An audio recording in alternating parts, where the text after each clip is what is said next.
Hello, what's up mga bossing at idol ko? Magandang araw po sa inyong lahat. Welcome back sa panibagong vlog.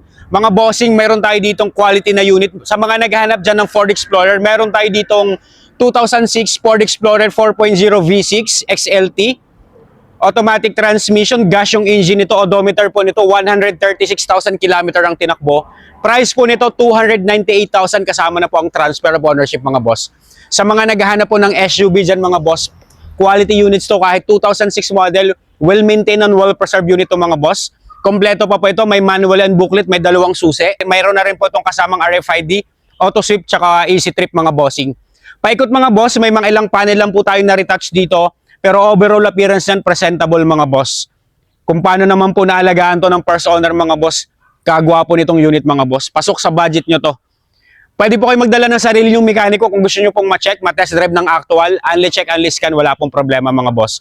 Outside appearance muna tayo, mga headlights yan, naka-halogen headlamps. Malinis po yung mga headlights yan, wala pong mga crack o lamat-lamat po dyan ng mga crack, wala pong basag yan mga boss. Ganon din po sa kabila. Ayan, tapos ending foreign plate number nito, registered yan hanggang April 2026 mga boss. Kompleto naman po ang papel nito, ready for transfer mga bossing. Paikot muna tayo mga boss, dito naman po sa side na to. Makinis po ito mga bossing. Panalo tong unit na to sa mga naghahanap dyan ng pasok sa budget na SUV. 7-seater po ang capacity nito mga boss.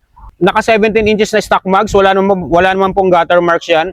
Mga gulong nito nasa 70% tread left, naka-Dunlop po ang gulong nito mga bossing. Ayan. Ganun din po kung ano po yung kapal ng gulong sa harap, ganun din po sa likod. Mga body niyan mga boss. Ayan. Maganda po yan. Original pa po yung paint niyan. Kagaya ng sinabi ko sa inyo kanina, may mga ilang panel lang po na na-retouch dito. Ayan. Meron na rin stickboard to. May rain gutter. Tapos ito po, meron na rin siyang abang na roof rail mga boss. Kung lalagyan ko po ng roof rack, ayan, may abang na po yan dyan. Malilinis po yung mga sa ano ito, mga tent na ito, malinis. Wala pong mga galos, paikot mga bossing. Tsaka stock po yung mga salamin yan. Ganun din po dito sa side na to. Tsaka naka white plate na to mga bossing. Ayan, nakita nyo may 2H na rin to. Tapos meron na rin tong reverse camera. Ayan, tapos mga taillight niyan, maayos po yung mga taillight niyan, wala pong mga crack o lamat-lamat po diyan mga basag, wala po mga bossing.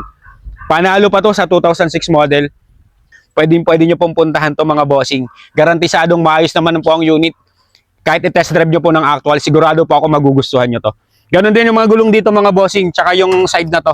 Ayan, ang na-repaint lang po nito, hood, tsaka itong fender sa harap, tsaka yung bumper po sa harap. Ayan, tsaka yung tailgate sa likod, yan po yung mga ano. Pero paikot po nito, wala po itong bangga mga bossing kahit i-check nyo po ng actual. Tapos 100% not flooded unit po ito mga boss. Huwag na nating patagalin, check po natin yung interior nito. Check nyo naman po yung interior natin nito. Ayan mga boss, mga upuan nito naka-fabric seats, maayos pa po yung mga upuan nito. Tsaka nakita nyo naman yung steering wheel nito. Stock na steering wheel sa 2006 model, ayan nakita nyo naman po kung gaano ka-intact yan. 136,000 oreg mileage na tampered to mga boss.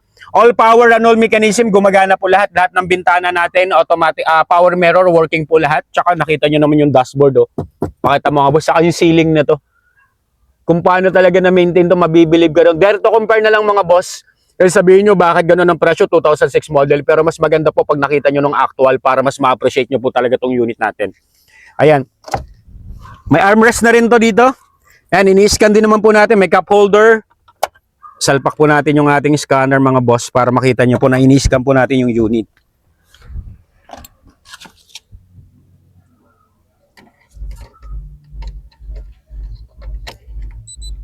$298,000 lang to mga bossing. Kasama na po ang transfer of ownership. Start po natin yung engine nito. 7-seater ang capacity mga boss. Ford Explorer, tsaka itong mga getong year model po. Sa mga natatakot po kumuha ng Ford, sa mga getong year model, hindi pa po ito masyadong maselan gawa ng wala naman pong maraming sensor itong mga getong year model. So syempre ng iba nagsasabi, ayoko ng Ford, mataas ang maintenance yan. Mataas ang mag-maintain ng Ford. Pero sa mga getong year model, wala po pong masyadong mga sensor itong mga boss, kaya wala pa po yung kaban nito. Start po natin yung engine nito. Nakita nyo naman mga boss, sa 2006 model, one click, one start po tayo. Napakaswabe po ng andar ng makina nito. Open po natin yung aircon nito. Tsaka nakita mo naman pa kanina nung inikot ko to, grabe ang hatak ng makina nito. 4.0 engine, kaya talagang wala kang problema sa takbuhan. Mga pang-ilalim goods, wala pong mga kalampag yan. Naka-dual SRS airbag. Ayan, naka-dual SRS airbag to. Tapos lahat naman po ng bintana, gumagana po lahat yan. Automatic mirror. Sa kabila, Ayan, gana po lahat ng bintana mga boss. Wala pong hindi gumagana. Lahat working. Ayan, kahit mga ganung mga checking po natin, talagang chine-check natin mabuti yan mga boss para naman po lahat ng mga minor na mga chine-checking, makakita nyo na po na working po lahat yan. Sun visor, may vanity mirror, gumagana mga ilaw niyan. Tsaka intact po yung ano niyan mga boss, nakita nyo naman yung ceiling niyan sa 2006 model. Lahat po, lahat in good condition pa po ito. Ayan mga boss. Tsaka shifting naman po nito. Ayan yung shifting po. Ang cambio nito mga bossing, nandito pa po ah. And iba kasi baka masanay kayo ang cambio ng iba. Dito po yung cambio. Ito po, dito po ang cambio. Steering shift, ano na po, nandito na po yung steering shift. Nandito na po nakalagay yung ano nito, shifting nito. Sa steering na po. Ayan. Meron na po tayong neutral, drive.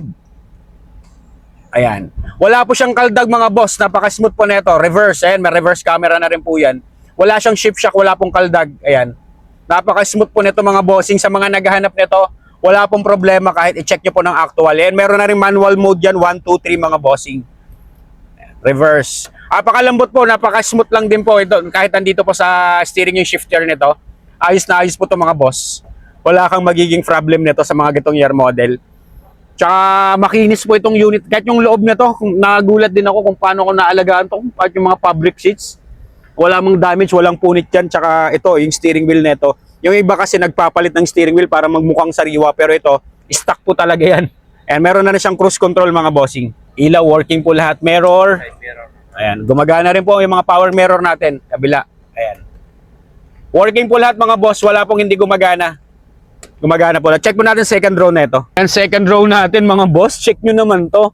Yung likod nito, meron na rin po itong rear aircon ventilation dito. Meron na siyang rear center aircon ventilation. Tsaka dito sa taas, marami siyang ventilation. Sa talagang pag ito naman po talaga ang gamit nyo, makikita nyo talaga na komportable rin po mga sakay nito kasi hanggang dulo, marami siyang aircon ventilation sa loob.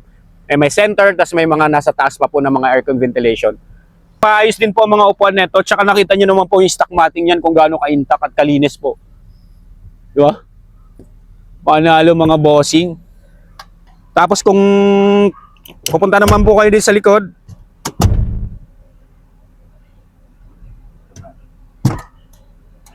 yan lang. Dito po yung mga upuan pag pupunta ka dito. Okay po ang space nitong Ford Explorer mga bossing. Maluwag po yung legroom nito tsaka headroom. Tapos nakita nyo naman ng upuan sa third row. Parang halos hindi nagagamit mga boss. Ayos ng upuan ng fabric seats, pati mga sidings, maayos, ceiling, goods na goods po itong unit natin mga boss. Kaya sa mga naghahanap na ito, sinasabi ko sa inyo mga boss, pwede nyo pong puntahan ng actual para naman po makita nyo kung gaano ka-fresh yung unit natin. Ayan, check natin yung cargo bay nito.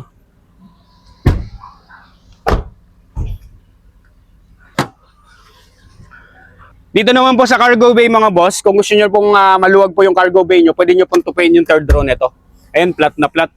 Marami kayong mailalagay ng mga baggage yan. Tsaka dito, may mga cup holder po sa gilid. Ayan, may mga lagayin pa po ng compartment dyan mga boss. Intact na intact. Nakita nyo naman yung pang ilalim mo. Talagang fresh na fresh po. Ito po yung view galing dito sa likod papunta sa harap. Nakita nyo naman kung gaano kasariwa yung mga ceiling yan. Pwede sa masela nating buyer dyan. Check po natin yung engine bay nito. Nakita nyo naman kung gaano ka-intact yung hood nito mga bossing. May hood, naka-hood stand stay na po ito. Tapos nakita nyo naman po yung andar ng makina.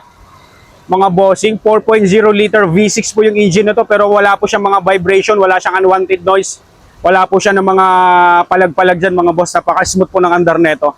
Tsaka ito naman pong Ford Explorer natin kahit 136 na po ang milyahe nito. Timing chain po ang gamit nito mga bossing.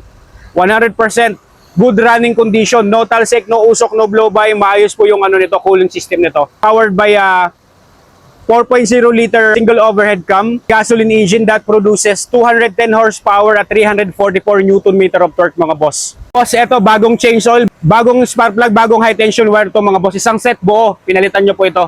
Wala na po kayong gagawin, sasakyan nyo na lang to. Tsaka bagong change oil po, ang next na change oil nito 140 plus na po, 145. Yan na po yung sunod na change oil kasi kaka-change oil lang po nito mga boss. Tsaka yung shocks nito sa harap, mga bossing, bago na rin po yung shocks nito sa harap. Lahat po ng mga talagang alam po niyo po yung owner nito, pag may mga nakikita siyang mga pagawain, talagang pinapafix niya po talaga bago niyo ibenta talaga para wala naman pong masabi yung mga buyer natin. Wala naman pong mga oil leakage yan mga boss. Wala rin pong tagas yan kahit pang ilalim. Tingnan nyo po ng maayos ang makina nito. Wala pong problema ang makina nito mga bossing. Apaka-smooth ng andar oh. Quality unit to mga boss. Kaya sa mga naghahanap nito, highly recommended for only 298,000. Mapapasa inyo na to mga boss.